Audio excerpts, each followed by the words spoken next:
get started.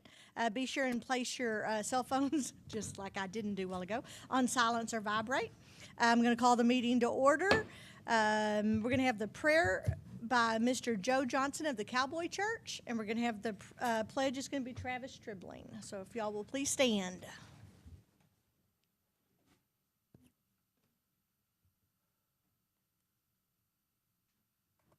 Father God, we just come to you this morning and we just thank you for this day, Lord.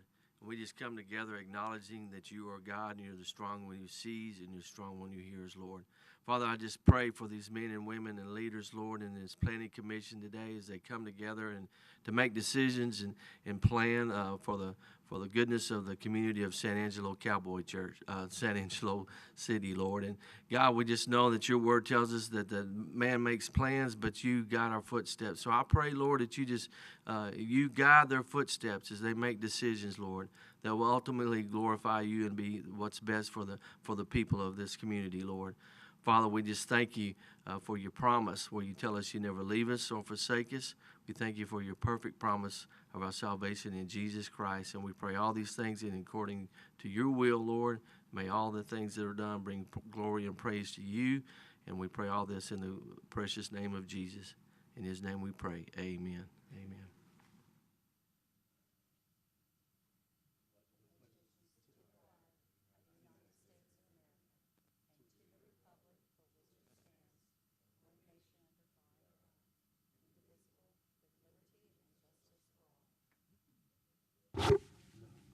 Honor the Texas flag.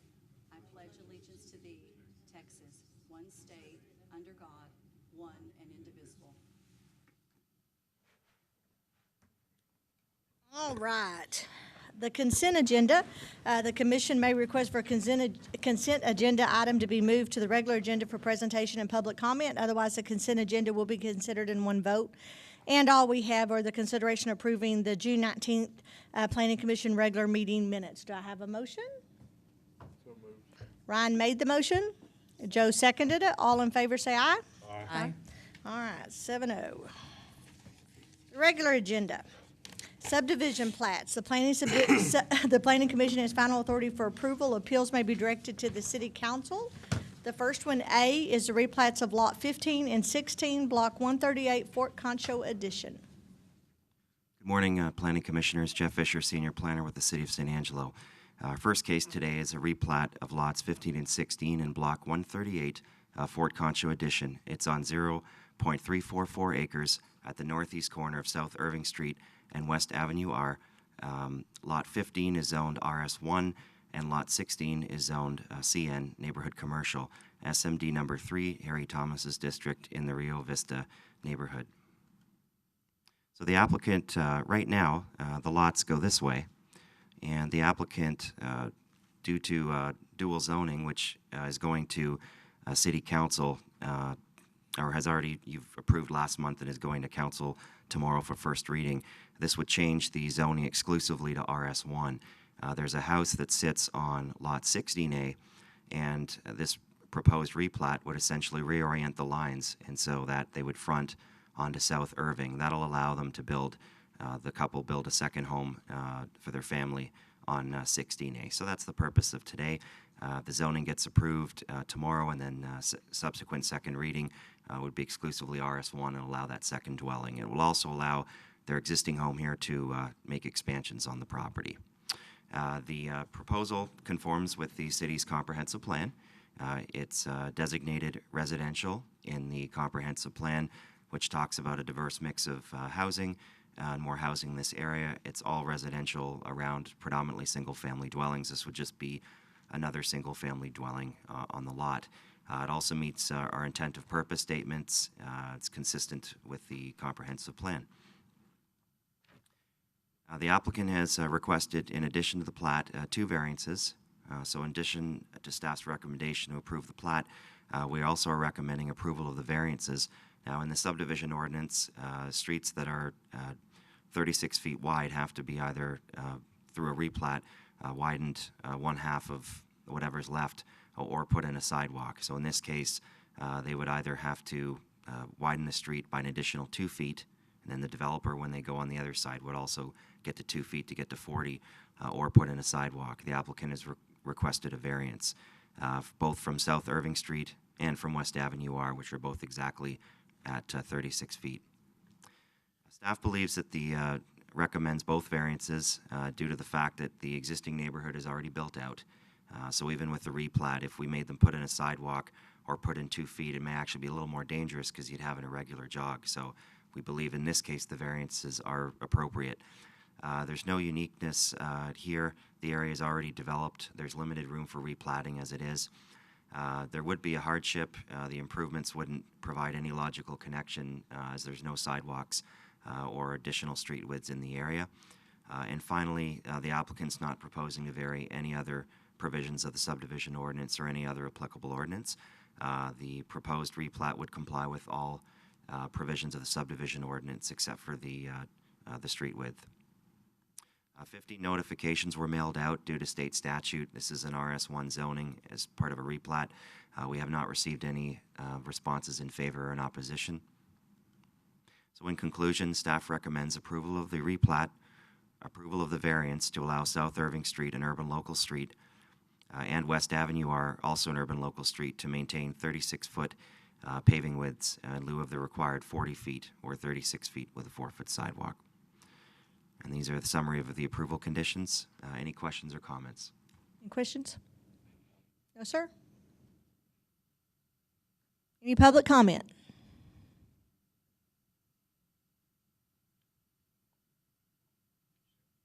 Morning, the Commission. Herb Hooker with SKG Engineering. I could address any questions or comments you might have. I don't think we have any. I think you're good. All right. Any other public comment? There being none, do I have a motion? I'll move to approve Okay, Mark made the motion. with both variances. Okay, Joe seconded it. All in favor say aye. Aye. Any opposed? All right, 7-0. All right, we're to B, replats of lot 9 through 14, Block 5, Exall Edition. Good morning, Madam Chair, Commissioners. Christina Heredia with the Planning Department. Today I am talking about the Exall Edition, lots 9 through 14, Block 5. It is located on the northwest corner of Main Street and East 8th Street. It is zoned office commercial. Harry Thomas is the council member, and it's in the Reagan neighborhood. This is a church, and what they are proposing to do is add a new building and combine.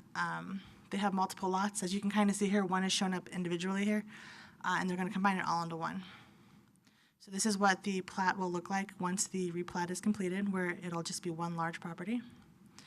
They have requested 2 variances, and we are recommending approval of both of those variances. The first is North Main Street is not wide enough, and so they requested a variance from the additional paving width. And secondly, a sidewalk along East 8th Street. Since the area is mostly built out, and we have had a lot of development in the area that we have not required the widening of North Main or the sidewalks along 8th, we are recommending approval of those variances as well. We do have 3 conditions that we would like to pertain to this, and we are recommending approval. Here are the summary of conditions. The first is proof of no delinquent taxes. The second is that they either build the sidewalk for 8th Street or they get the variance. And the third is that they construct additional paving along North Main Street or get the variances. If you want, I can read them fully into the record. I think we're good. Okay. Do you have any questions for me? Any questions? No, ma'am. Thank you. Any public comment? There being none, do I have a motion? Ryan made the motion. Second. Mark seconded it. All in favor say aye. Aye. Any opposed? All right, 7-0. We're doing great here. All right. C, replat. Oh, that's right. I'm sorry. First replat of lots 1, 2, and 3, Block 21, Lakeview Edition. Good morning again. Christina Heredia for the record. Let's remember last month. I'll go quick for you guys. Okay, this is for a property that is located along 47th Street. It's currently set up a little bit weird, and so what this replat will do is allow it to conform to our usual dimensions and sizes for a residential lot. So here's what it will look like when it's completed. As you can see, there are these lovely remainders over here. That is kind of the conformity of what the lot was before, and this will fix it. The property owner to the east there will still have that problem. However, it meets the requirements for our area. So there is one variance requested, and that is to pave additional width along East 47th Street. We are recommending approval of that, and one of the main reasons is that that street used to be a lot wider than it was. And as you can see here, this right here is about a 50-foot abandonment to the pre-existing street, and that's actually on both sides. So the city had already decided that the street didn't need to be any wider than it was, and it had already abandoned about 100 feet of right-of-way. So we do not feel there's really any reason to then ask that they pave more of that.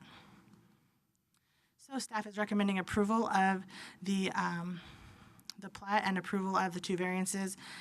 SKG has requested two variances, but it's kind of the same thing we had last month, where they mean the same thing. Here is the summary. This one is a little bit more important. The second one here is our addressing has realized that there's not an address available if we split these two lots. So right now it'll have one address, but if they split it and sell it off, there's not enough numbers because the numbers already exist on both sides, so that we ask that does be addressed before plat recordation.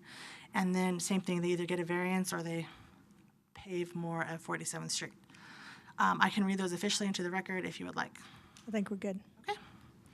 Do you have any questions for me? Any questions? I think that we're possibly setting a precedent here by not widening the street. I'm joking. I was gonna say, we're going so smoothly here, Sammy. Okay, yeah, I think 47th is fine.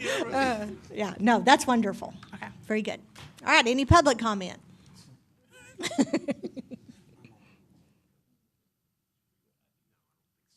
Herb Hooker again with SKG. Could address any comments or questions? I think we're good. We're off easy today. Yeah, I was gonna say, so far, so good, okay. All right, any more public comment? There being none, do I have a motion? I'll move to approve.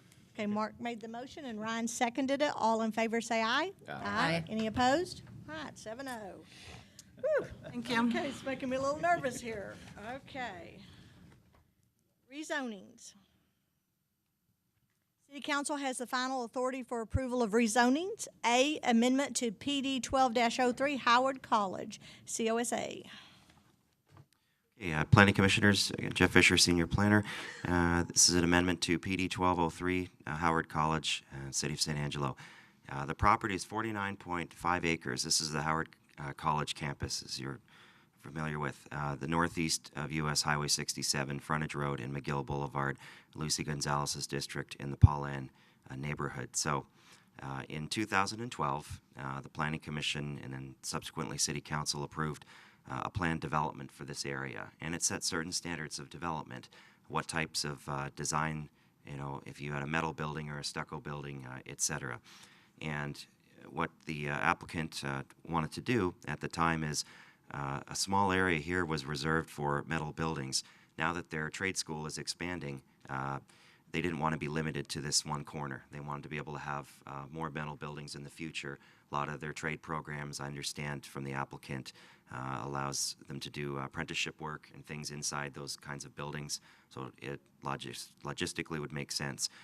The other thing would be, we had incorporated into a proposed text amendment, would be to allow the same class of building to be consistent. The language in the ordinance in 2012 says all the buildings have to be of similar style and material.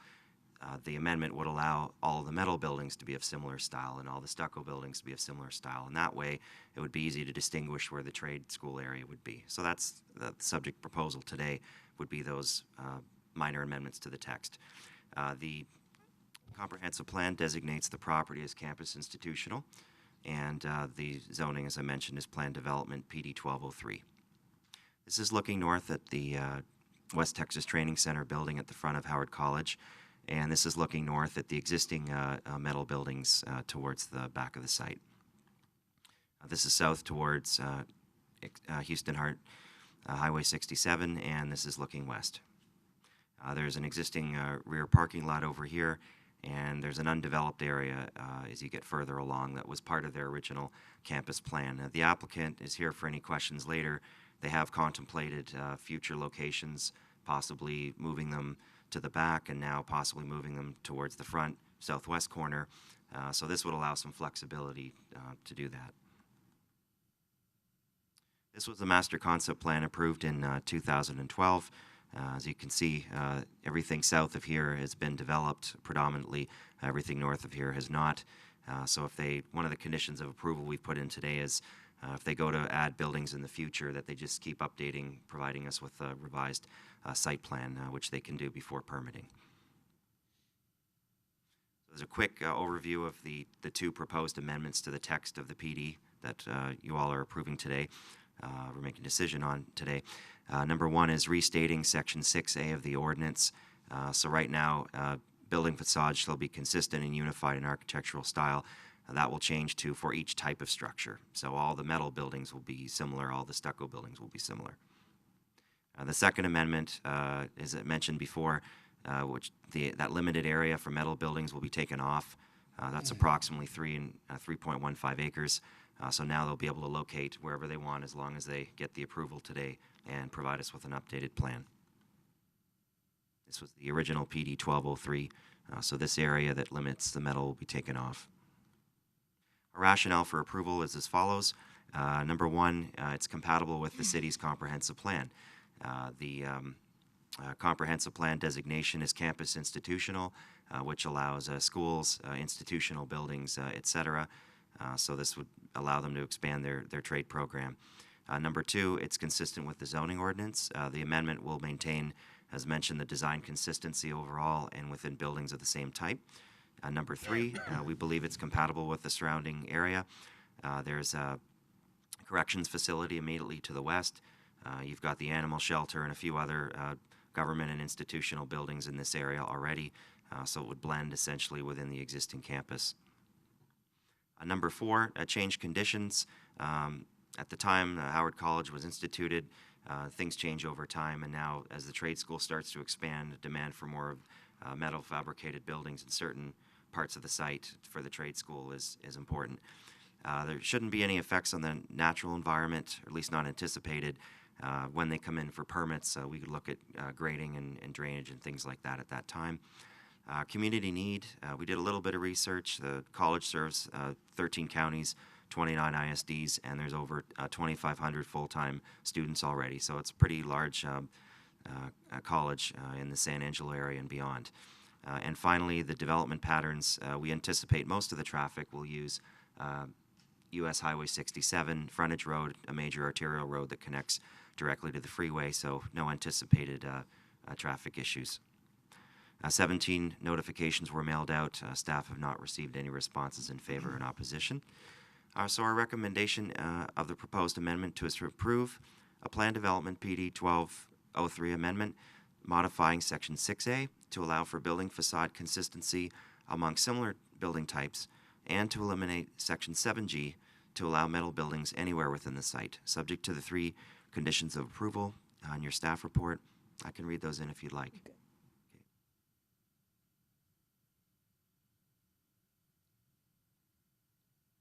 Any questions? I have a quick question.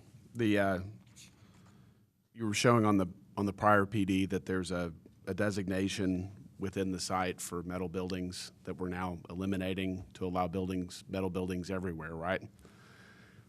Wherever they need it. Why was this specified in the original PD, and why are we allowing them to go anywhere within that development now? I had looked through the entirety of the staff report in 2012. It wasn't clear at the time.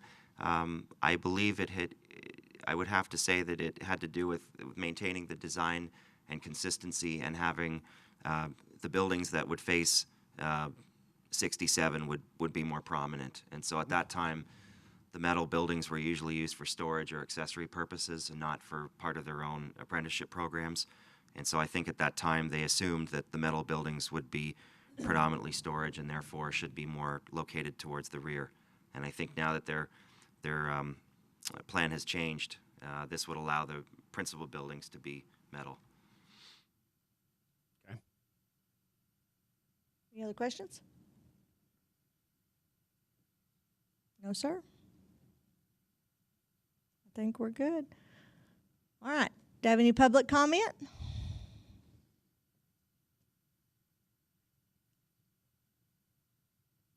Good morning.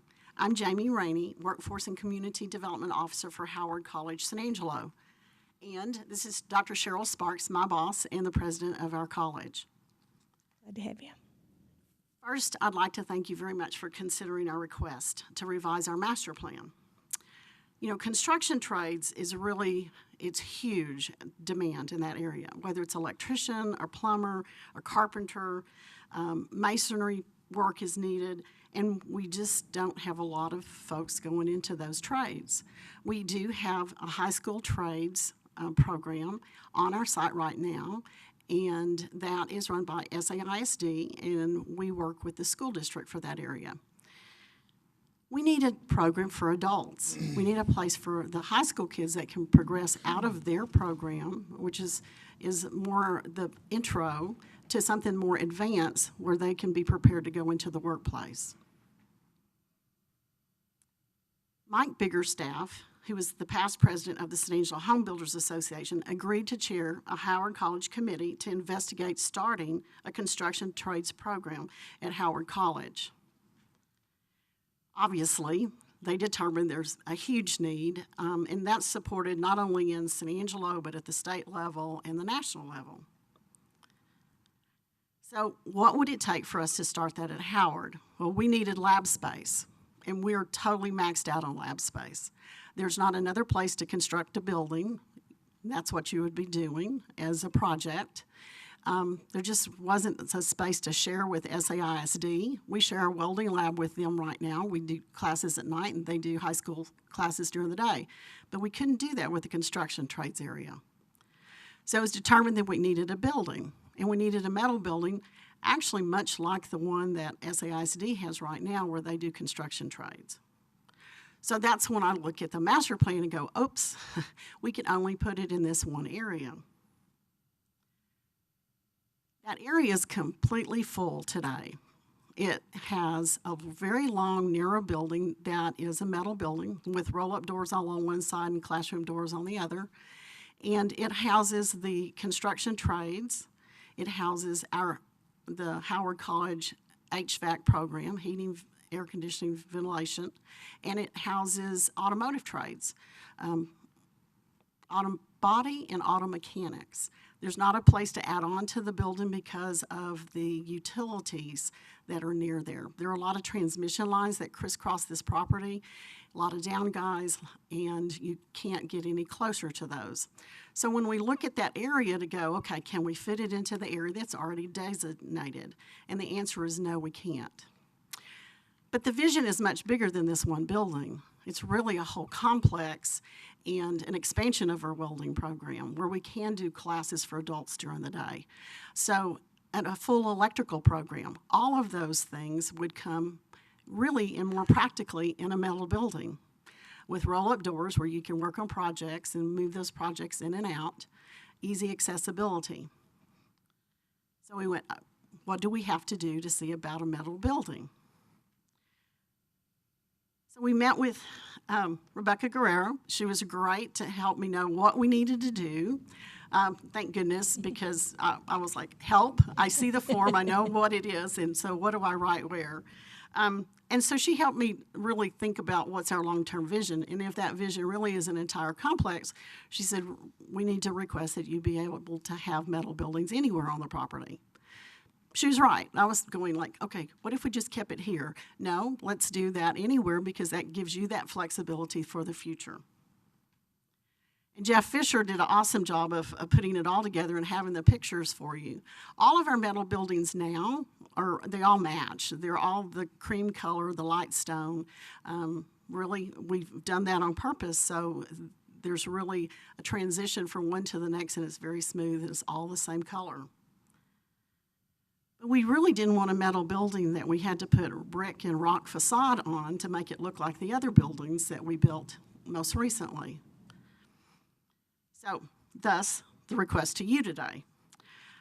I have to tell you, too, that not only did they investigate the possibility of adding construction trades, Mike Biggerstaff and Kevin Bond of Sunbelt Construction have been out beating the bushes and getting donations, and as of Wednesday last week, had collected commitments for over $320,000 toward this project, which is just amazing to me. And I don't think they've been really working on it but about 3 weeks. So that is really spectacular. And knowing Mike, he has a whole bunch more money to tell me about this morning because we've actually gone through a weekend. Our master plan was limited, and we're asking you to allow us to grow as we need. We need a 40-foot by 120-foot building. We need to be able to put it any place we would like, but we want to make it look like the other metal buildings and keep that design in that color. So I thank you very much for your consideration and ask if you have any questions of us. You have a great campus. Let me say that to start with. And y'all have just grown. I mean, you wouldn't, when the first plan was made, no one had any idea how much Howard College would grow and be such an asset to San Angelo in 2017. So, I mean, you've done an awesome job, and it's great that you are busting at the seams and that you need these buildings. I mean, we're all thrilled to death for you and appreciate all y'all do. Thank you very much. You're welcome. Anyone? Any questions for Jamie? And thank you, Jamie. You did a great job. And I just want to say to all of you, thank you so Ma'am? much for your consideration. I'm sorry, just state your name. Cheryl Sparks. Thank you. Thank you. I just want to thank you for your consideration of this change. I will tell you that when we submitted our master plan to you several years ago, our vision was to move forward with a lot of what we call the general studies kinds of programs, and we did also have some of the trades. But what has happened, and I thought as I was listening to the prayer this morning, the people, what are the people wanting? And what we're seeing, we have the industry coming forward and saying, we need these kinds of folks. People are retiring. We need help. And we have individuals that are looking for jobs. And so we're trying to respond to that. And so as a college, we are trying to adjust our master plan and look forward to make sure that we're meeting the needs of this community. So again, thank you for your consideration. Thank you. We appreciate all you do for us. Other public comment? Morning. Morning. Thank you for having us this morning. My name is Stephen McLaughlin. I am the owner of McLaughlin Advertising, and I'm also on the Chamber of Commerce Board of Directors. I serve as a Design and Historic Review Commissioner, and am an ex officio for the Economic Development Advisory Board. But today I'm not here to speak as a representative of any group. This is simply a topic that I've been passionate about for about 20 years. And as you make your decision on allowing Howard College to modify their own master plan, I wanted to provide you with some important background information that expands on the community need portion. In the early 80s in our country, we began to focus on increasing the number of kids going to college. And that process created a vacuum that's growing a negative impact on our economy. As a nation, we failed to modernize, or in some cases, we've abandoned vocational training. And for many people, college is the best course, and I'm not here to demean that. However, there are always young people for whom academics are not their interest nor their aptitude. And that doesn't mean that their talents or intellect are any less important or valuable to our economy. Many of them have the native talent and skill to become technicians, craftsmen, and tradesmen and women. But in focusing so much attention on four-year degrees, we've slipped in identifying and shepherding those kids to the career path that's right for them. And the HBA and Howard College are laboring to make a correction right here and right now. And if you ask any builder or plumber or carpenter or electrician, AC man, painter, mechanic, they'll all tell you that the number of young people coming up in the trades declined drastically years back. So there's not near enough tradesmen to serve today's needs. And that's why you have a hard time getting someone to your house, and why new construction jobs may have to wait weeks for a subcontractor to work their way to them. And if you look into the future as the number of college degrees rise and tradesmen diminishes, you see where it's headed. And we came to believe that failing to attend a four-year college will mean we will not achieve financial success. But according to economists, that stat misled us, or these stats misled us. While it's true that a person with a college degree will earn more than a person with a high school diploma, that blunt statistic groups skilled trades in with minimum wage and part-time jobs. In reality, it was interesting to me to learn that the average electrician in the United States makes $5,000 more per year than the average college graduate. And that number will increase. As of 2015, there were 600,000 job openings in the U.S. for electricians alone. And as more baby boomers retire, those jobs will explode, as will their value. The Bureau of Labor Statistics says that for every three skilled workers retiring today, only one is moving forward to replace them. They also predict that with our growth rate, the state of Texas will have a critical need for a 25% increase in skilled workers by 2022, which is only 5 years from now. Right now, the average age on a construction site here in San Angelo is 57 years old. Our kids here in San Angelo and in communities all around us need to be told that there's another means to economic success. And if San Angelo can offer this trade school, then we can keep our youth on track and draw young people from all over West Texas. And that improves our economy today and tomorrow. So I applaud the local HBA and Howard College for their achievements in making this school a possibility right now. And the number of people and businesses and organizations that have banded together to give their money and skill and time is such a great example of what's best about San Angelo. And with your swift action and that of the council, they could be serving students as early as January of 2018, and that's phenomenal. A lot of us are active in pursuing economic development, but how often do we get the opportunity to support an initiative that's already funded, that can get started immediately, and has so much potential? The master plan in question is of Howard College's own submission. The modifications they seek are minor, and the spirit of master planning has always been to protect and foster the economic future. Now, I did come here today with every confidence that you will help them move this school forward, and thank you for hearing me out. Thank you, sir. Other public comment?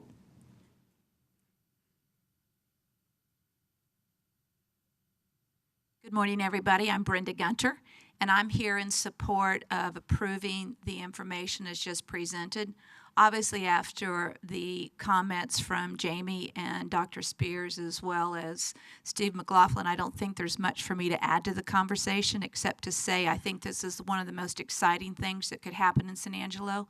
We need to provide an opportunity for the youth and the people in San Angelo to come out of living in poverty and have a trade and be able to make a good living and continue to add to this great economy that we have here in San Angelo. So I ask for your support. I ask that you allow these changes to be made and to allow San Angelo to continue to move forward. Thank you. Thank you for your time. Other public comment? All right, there being none, do I have a motion? Motion to approve is presented. Have a motion from Terry to approve it. Second. Ryan seconded. All in favor say aye. Aye. Any opposed? 7-0. Yay. Okay. We're down to conditional uses. The Planning Commission has final authority for approval. Appeals may be directed to the City Council. A, CU 17-06 Hughes. Good morning again, Christina Heredia for the record. This is a conditional use for a current existing apartment building located in a commercial district. Our zoning ordinance currently does not allow residential uses in a commercial district without a conditional use, and that's what we're here for today. The property in question is located on Sherwood, and it is a 4.65 acre site. It is in the single member district number 6 in the Bluffs neighborhood. So these two maps here, first is our future land use, and the second is our zoning. It is zoned commercial, and the future land use is also commercial. Here's some pictures of the property. So the property in question has multiple commercial aspects to it, and then in the back is the Red Arroyo Inn. It is not an inn, it is actually an apartment building. Here's a sign that is advertising that they are for rent. The first picture here is the plaza that the Red Arroyo Inn is located. You can kind of see it in the back right here. And then across the street, we have Buffalo Wild Wings. And then looking east and looking west, as you can see, it is clearly a commercial corridor. We are recommending approval, and our rationale is as follows. Conditional use for residential living in the commercial district is an allowed use. We also have other apartment buildings nearby. There's one about a mile away, and it has the same situation where it is zoned commercial. While Sherwood itself has a strong commercial presence, it is surrounded completely by residential, so we feel it is a good fit. We also feel that the fact that the apartment building is renting out, that shows a need for it. We mailed out 22 notices and received 0 in favor or in opposition. And we are recommending approval of a conditional use to allow for the household living in the general zoning commercial, subject to 2 conditions. And those 2 conditions are, first, that they receive a change of occupancy, because right now their occupancy is for a motel hotel. And the second is that they any vacant units they have are not rented out until this situation is fixed. Do you have any questions for me? Any questions? No. Ma'am. Any public comment? No? All right, there being none, do I have a motion? Make a motion to approve. Sammy made the motion to approve and Joe seconded it. All in favor, say aye. Aye. Any opposed? All right, 7-0. Thank you. To look really hard.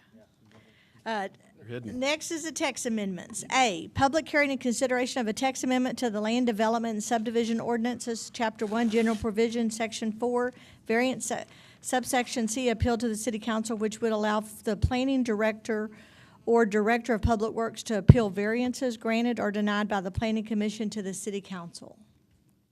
Thank you. John James, Director of Planning and Development Services. As we've mentioned before, we're going through our subdivision ordinance, and periodically we'll be bringing you amendments. Rather than trying to tackle the whole ordinance at once, we're picking relevant pieces and bringing 1 or 2 at a time to you. So you'll see that in the coming months. Every few months we'll bring you a change. This is one that as we looked at 22 other cities, 23 including San Angelo, and all but 2 of those cities either have plats considered by City Council or they have variances go to City Council. That's actually the most common. And when we first started looking at this, that was actually what we thought we would be recommending, is having all plat variances go straight to City Council, or go to you and then to City Council. As we thought about it a little more, we thought there are quite a few variances that both staff either supports or denies, and then the commission supports or denies, so we're on the same page. But about 1 out of 4 variances that we bring to you, we recommend either denial and you approve it, or we recommend approval and you deny it, mostly the former. But and so we thought it's important for us to hopefully bring us closer to the same page, and by having appeals to the City Council, hopefully we can do that. If we're on the wrong page, that we're recommending something and you guys are ruling something differently, if the council's on the same page with that, we'd like to know, and so we can clean up the ordinance in other ways and make the process work more efficiently. On the other hand, we'd like some assurance from the council level that, in fact, those decisions are being made consistent with the adopted ordinance. So what this would allow, as you know, right now, a developer, if you deny their variance, they can appeal that onto City Council. On the other hand, if you approve their variance, if staff feels strongly about the variance not being warranted, there's no appellate option right now. So this would just add the ability for staff to appeal that onto council to get them to have a final decision on the matter. It would only allow appeals of the variances, not the plat themselves. So your decision would still be final on the plats. As mentioned here, it will not affect, under state law, we're required to make a decision on plats within 30 days. The way this has been worded, this will not affect that statutory requirement. I didn't mention, but who this would give that authority to is the planning director or the public works director. So either of us could make that appeal to the City Council. This is just the language. I'm not going to read through all of this. It's in your background information. If there are questions, it's here. It does put a time limit on the time within which we can appeal. Right now, developers have 30 days to appeal, and then there's another 30 days before it has to be placed on a City Council meeting. We combine those two and then cut it back from the total of 60 days down to 45 days for the staff appeal. So that's it in a nutshell. We are recommending approval. We took this to Development Task Force back in June. The Development Task Force is an informal group that we run ideas by and get feedback, so they don't actually take a formal action, so there's no formal recommendation, but with that group, when we discussed it in June, there were no objections to this moving forward. With that, I'd be happy to answer any questions. Any questions? Who sits on the department task force? Well, it's not. It's a very large entity. Basically, we send out information to builders, anybody that does business with the city. There's an email list, and so each month, or actually they meet every 2 months. Each meeting may be a different group of people, but it's generally represented by local engineers, Home Builders Association, those types of groups. I'm just a little confused because I know approximately 2 years ago, maybe 3, we approved a situation that Patrick, I don't know if you didn't know Patrick, you weren't here then, he was the director. We approved it. It was one of Todd Neff's deal out on 67, and then he took that before the council and got it disapproved. That's poor language. Was he in violation of doing that? I mean, yeah, I was not aware. Was it a variance or was it a plat? It was a plat variance. Yes. We'd have to look into that. No, it was a zone change. I'm sorry. It was on a zone change. That Yes. that may change things. Right. So the zoning ordinance does already have that ability to, a zoning change goes to council regardless. Whether you all recommend approval or denial, it goes on to the city council. On plats, on the other hand, city council has delegated that authority to you all. So normally a plat does not ever go to the city council. Right now, the only circumstance in which it does would be a plat variance that is appealed by the developer or by the applicant. So this would give staff the ability to So the appeal. plats don't even sit on the consent agenda? Correct. So even if, let's say, a city council member wanted to raise an objection to one of the rulings that we had, they have no means unless the developer himself comes forward and objects to our ruling. Correct. Okay.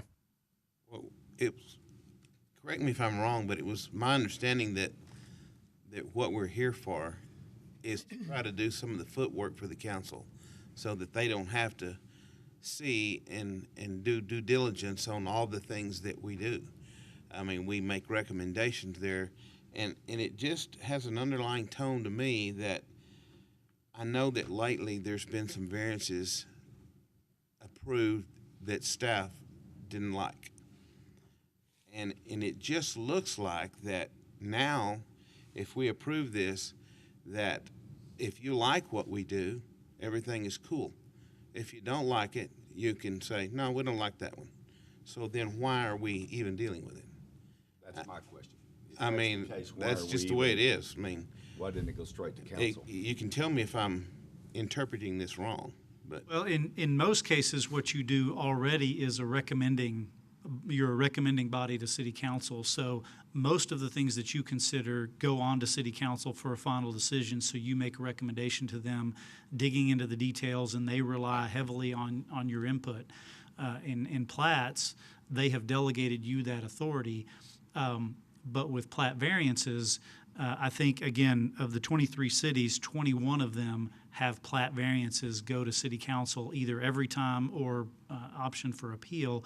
And we believe that there's a factor there because this involves future expenditure of taxpayer funds. Again, it's really not so much about staff not liking a decision. I think we feel the need to get better clarification from the city council. If they're on the same page with your decisions, then I think that would change our recommendations in the future.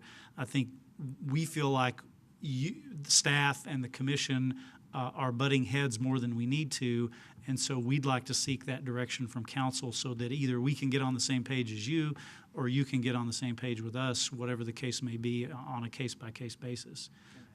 Sure. Rick Wise, and I was just going to, John kind of covered actually what I had come up here to say is that we started researching, or I asked John and them to start researching this way before, once he got on board, to look at things that we wanted to address and change possibly. This one is primarily, from my perspective, generated from the issue of items that may set up a liability for the city in the future, things that cost things. And so I believe that's why most cities have this in place. While this board looks at, the logistics, is it going to work, all those kind of things, the council is the one at the end of the day who looks at the funding. Is that something? And that's not necessarily, y'all focus on that a little bit, but when it comes to setting the budgets, they're the ones who really focus on that. So I believe that's why most cities have this. But in addition to that, one added benefit that John mentioned is that if there is some difference there that staff needs to really look at, that council is supporting, it gives us the ability to change those recommendations versus continually bringing something that really, isn't the will of this board or the council. But I think most cities have it in place because of the financial components. If it's a decision that's making a liability for the future for the city, is that something that the council's willing to fund later on, whether that's 10 years, 5 years, or 20 years from now? So wouldn't the city council be the one to say that they want to make the change? And to me, that would be their decision, not our decision. If they want to make the change, then we abide by it. We're underneath them. But I'm not seeing, to me, for us to be the ones to vote on it, that just nearly seems backwards. And the short answer to that is any change to the zoning or subdivision ordinance requires your input before it can go to city council. You'd be completely fine to forward it on to city council with no recommendation saying it should be their decision, or you could send them a recommendation one way or the other. Okay. But it's that going to ordinance go to them anyway, so it's whether or not we okay it or we don't okay it. It doesn't, it's Correct. going forward to them and they'll make the decision. But it's required to come to you first, just under the statutory that makes requirements. sense. Harry Thompson, City Councilman. John probably just clarified exactly what I was going to say. I want to say, from my perspective, I respect what you folks do because you vet this many cases where we don't have to spend a lot of time on it.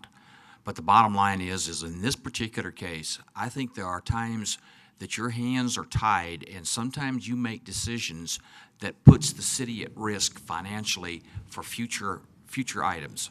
And I think this is an opportunity for us to take another look at some of these items. And so I certainly support this. But I do want to say again, I appreciate what you guys do because you take care of a lot of stuff that we don't have to do. Thank you. Thank you. Okay, so I think I've got the gist of it. How about y'all? I get it.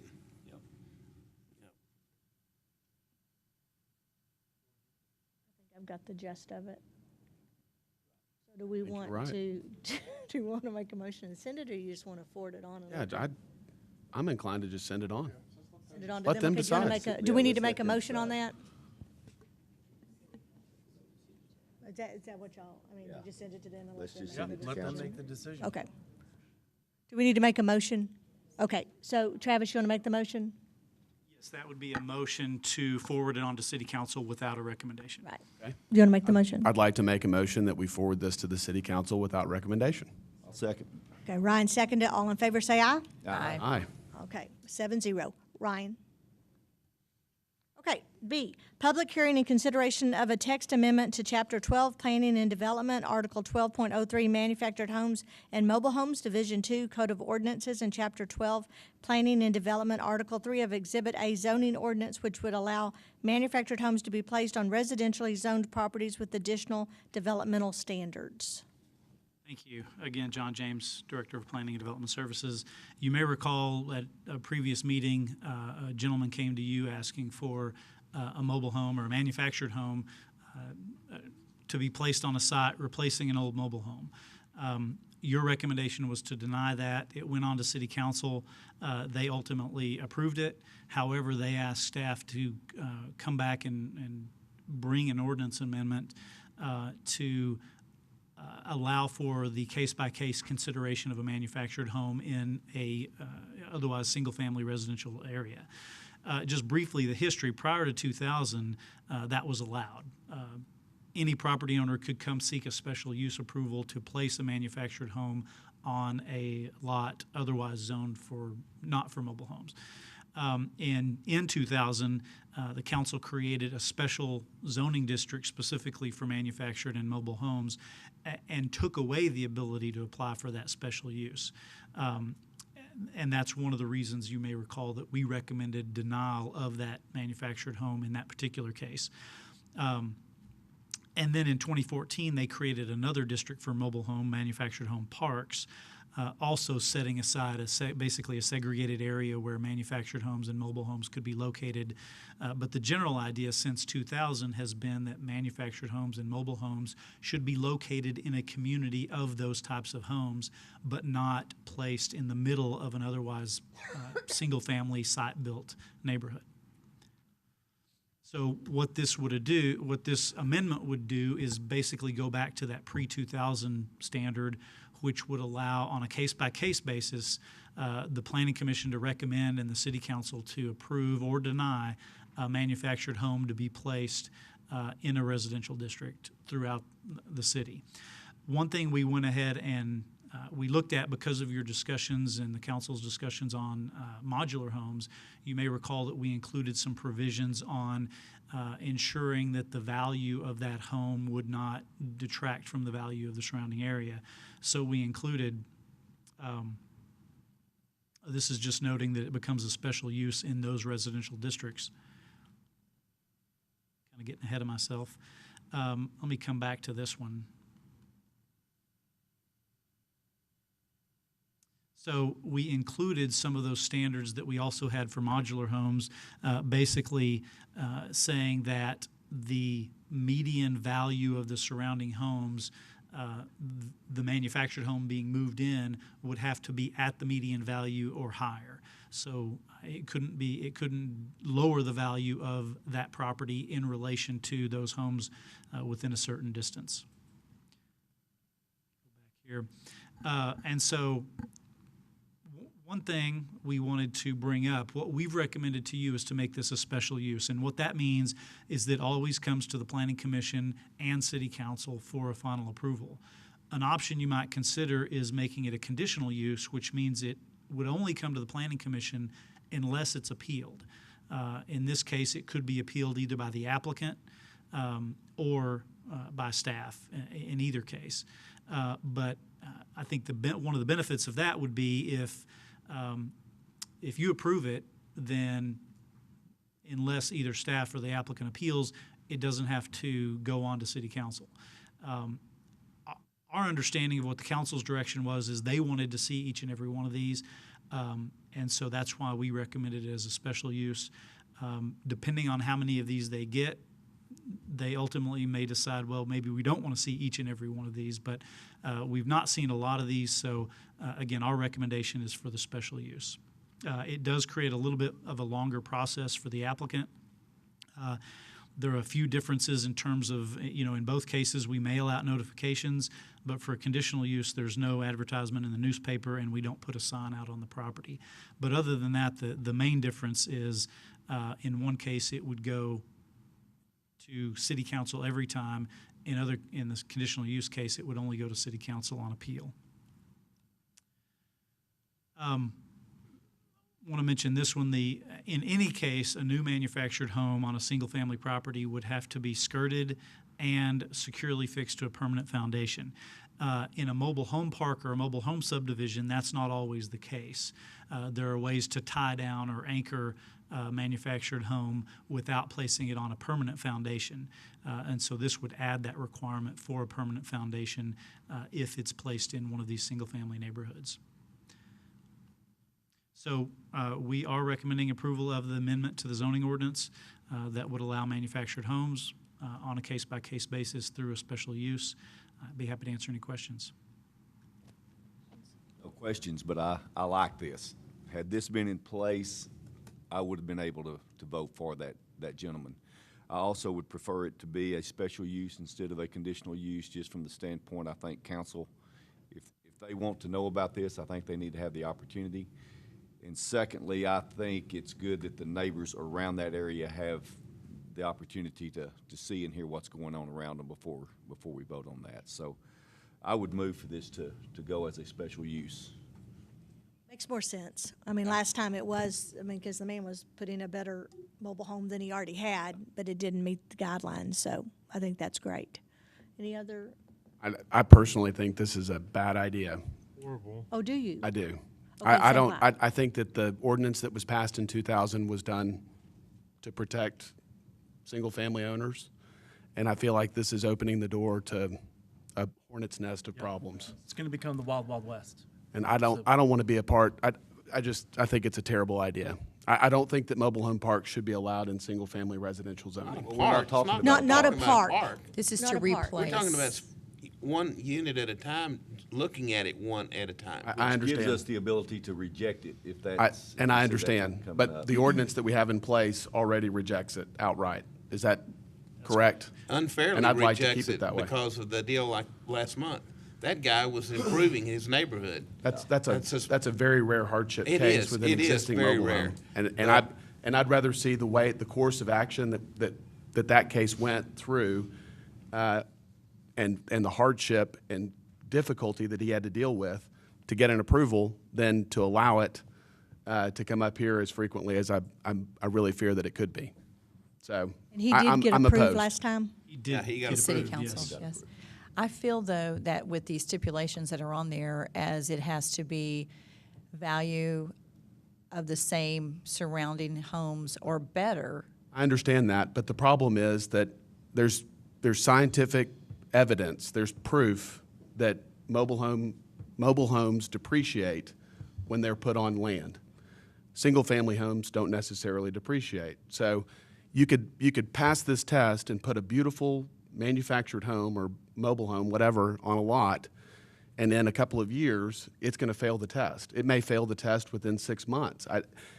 There's no way to set that standard and continue to assess it in a means that would protect the property owners around it. Okay, so your thought is to go back through the process like the gentleman Absolutely. did last I'd leave it- month? I'd leave it Even though just he like it ended up was. winning, was Yes. leave it that way and make him have to jump through all the hoops, Yes. basically. But I've also seen houses built that within 6 months looked worse than a manufactured home. I mean, that's possible too. Absolutely. I think it depends on the I think they need to be homeowner. looked at on a case-by-case basis, just like this is recommended to do. If it's a bad deal, turn it down. If it's a good deal, let it roll. Personally, I'd rather leave it like it is, and we're still going to hear cases of hardship like we did a couple of months ago, and have the ability to make that decision on a case-by-case basis. I think that establishing this precedent and course for property owners is just a bad idea. They still will be looked at, though, on a case-by-case basis. Yes. I mean, it's understand just the that. fact that we won't be going against what's already written if we approve it. But It's it just gonna sets a make it harder. precedent for allowing mobile homes in single-family subdivisions that doesn't exist today. Okay. And to me, it's the beginning of perhaps a multi-step process of diminishing home values over time because we've allowed on exceptions to put these in there. I just think it's a bad idea. Point made. Rebecca? Just to provide two clarifications. Sir, you're correct. Staff gets, on average, anywhere between 5 to 7 requests a week for folks who wants to bring in. But wait, there's a reason why I gave that statistic, and I can't downplay it. I can't hide it. It is what it is. My staff will verify that we get pod questions. That's what we call planners of the day on this subject frequently. The fix, however, shouldn't be to rezone one singular piece of property which runs forever. Because when you rezone a piece of property, it forever stays a manufactured home. You cannot undo that without a rezoning change afterwards. But with a special use, which by the way goes through the exact same process as a rezoning, it has almost the same conditions or criteria with the exceptions of the new ones that we're adding. In this case, with a special use, you can tailor it specifically for this manufactured home. So you have a chance to revisit the site later if you put a condition of approval on there. If it's not working, if the neighborhood is deteriorating, if you find that there's a problem moving forward. Yeah, that goes back to code enforcement, and it's a bad idea, guys. I promise you. I just wanted to provide that clarification. A rezoning runs forever with the property. Once you rezone a piece of property, you can replace that manufactured home continuously. With a special use, you have a little bit more flexibility. You have conditions more importantly, that you can add, that you can't have with rezoning. In the state of Texas, you can't add conditions of approval to rezoning. So I think council, without speaking for council, that was council's intention. You look at it on a case-by-case basis, but you have the opportunity to tailor those sites individually for those neighborhoods. So let me just provide that. Down the road, if they should, somebody else should apply with not as good a house, they can turn it down if it's a special use. They can say, no, we're not going to grant it.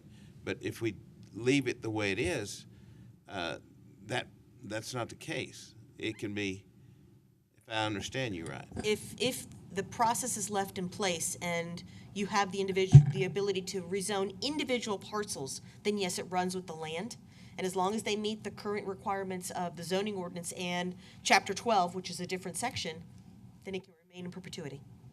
Okay. And you're right, there would be no option to place extra conditions on it, whereas with the special use, the council could ultimately approve it, but with some stipulations, whatever those might be.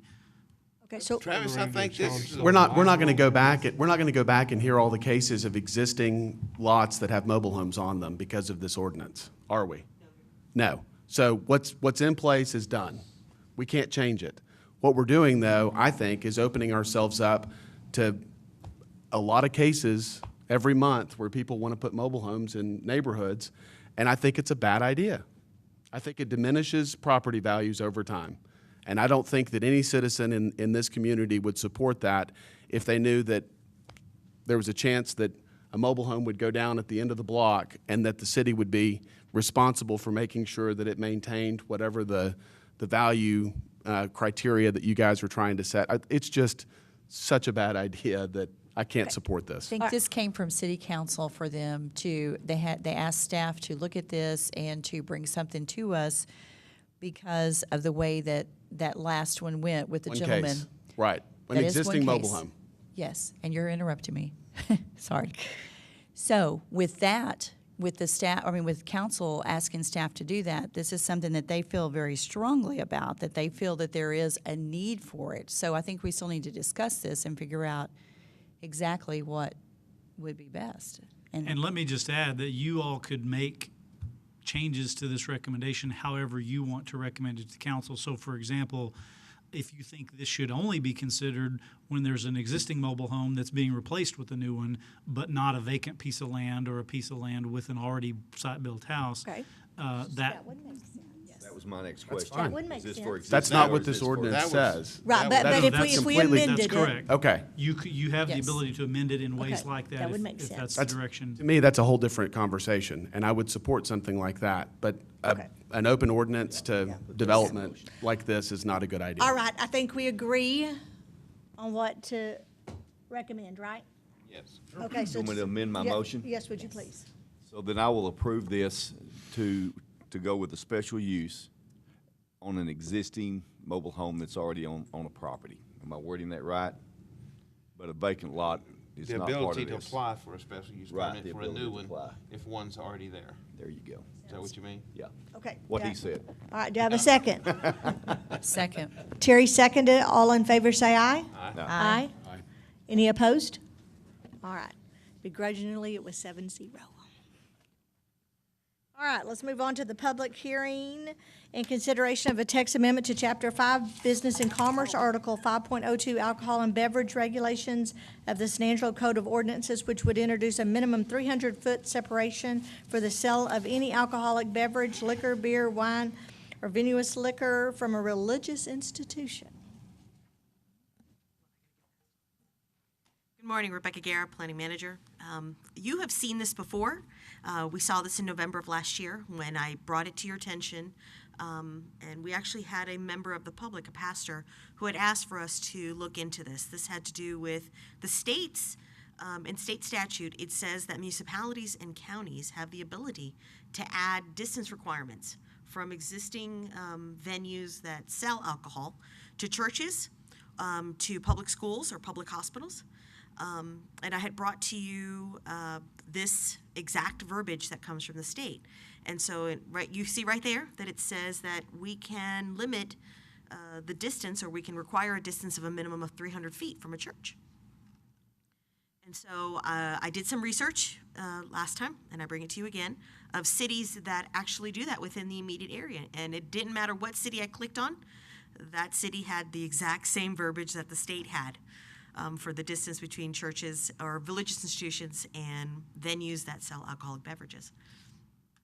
This is the county district map that shows exactly where I forget the year, that the county voted to allow for the individual sale of prepackaged spirits, liquor and spirits. So this would be the change that we're proposing, simply to add the word institution or religious institution, or. That's it. That's literally the change, because we already require 300 feet from a tax-supported elementary or secondary public school. There you see it again. And then we added, because we recognize that San Angelo is the downtown San Angelo area is a very different area. It is built out. We have a lot of churches. We have a lot of a lot of venues that sell alcoholic beverages. And so we want to kind of memorialize the fact that that's what the downtown looks like. And so we're exempting the central business district from this requirement. So the staff's recommendation is to approve the text amendment to Chapter 5. It's not in the zoning ordinance, but we bring it before you because even though it isn't within the zoning ordinance per se, we feel it's important enough to try to get your recommendations since we brought it last time and you said that's what you wanted. So that concludes my presentation. Do you have any questions? Any questions? Yes, sir. Same question I had months ago when we brought it up, and John knows exactly where I'm going because we go way back. Why is this even an issue? And I'm completely against this. I mean, I understand, look, I completely understand that I get the state law aspect of it 100%, right? So, and I also understand that most every city has this. But I can also tell you from experience that most of those that are up there would probably get rid of it at a heartbeat if they had some good lobbyists, right? So to have this legislation put on the businesses if they wanted to open is ridiculous. There's not an issue right now, and I just don't understand why we're just pulling this out of the blue. You know, my father has spent years and still does as on the state board of the Texas Package Store Association, has lobbied for stuff like this. And I'm surprised there's no liquor guys in here. I mean, this is bizarre that they're not here. But be that as it may, this to pull it out of the blue sky for no reason, I don't understand this. It has been proven time and time again that it doesn't matter if a liquor store is 10 feet from a church or 110 feet from a church. It makes no difference to anybody. You know, we are in a different time. We are in a different place. And this is just more needless legislation. All due respect, you guys did a great job. I never take anything personally, right? I mean, you guys all do a great job. But this is needless. This is really needless legislation on a business that wants to open or expand, in my opinion. I'm in agreement. Why is this coming before us now? We had a request from a particular pastor in the Blackshear area that was experiencing problems from existing bars, or one existing bar, to his particular religious institution. And it sounded like there were several instances there. And so it was a concern. It was a concern in the community. There were several people who spoke to staff and several people who spoke last time. That pastor came up to speak about his particular incident.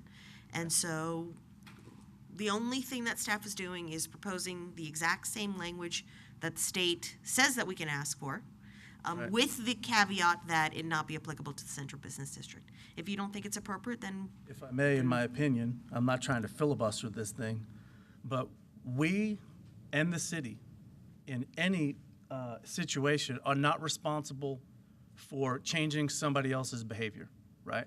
So if, all due respect to that pastor, right? If they're having an issue with a bar or whatever it is across the street, that's between police. That's between neighbor to neighbor, police, if it is a crime being committed, right?